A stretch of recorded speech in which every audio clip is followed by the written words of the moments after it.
Hello, magandang araw. Nakapagluto na ba kayo ng ganito?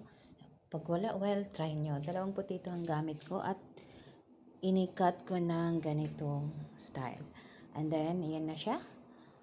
Sinama ko na yung balat. Hinugasan ko naman siya ng maayos. Yan, lagyan ng asin.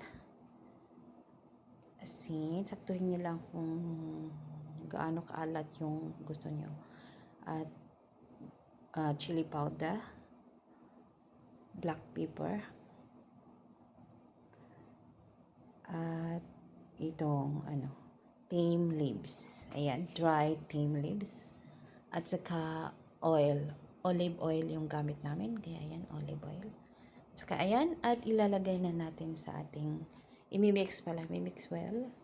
Mix, imimix well. Ayan, at ilalagay na natin sa pan.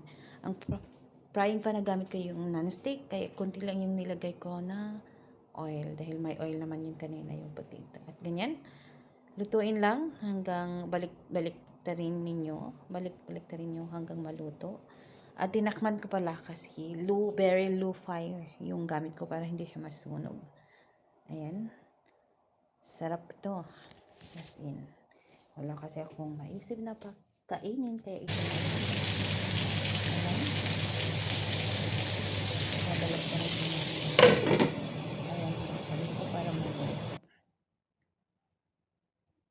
Ayan. Binaligtad ko.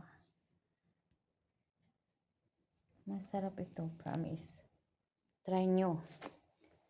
Di na kayo bibili sa labas ng fried potato.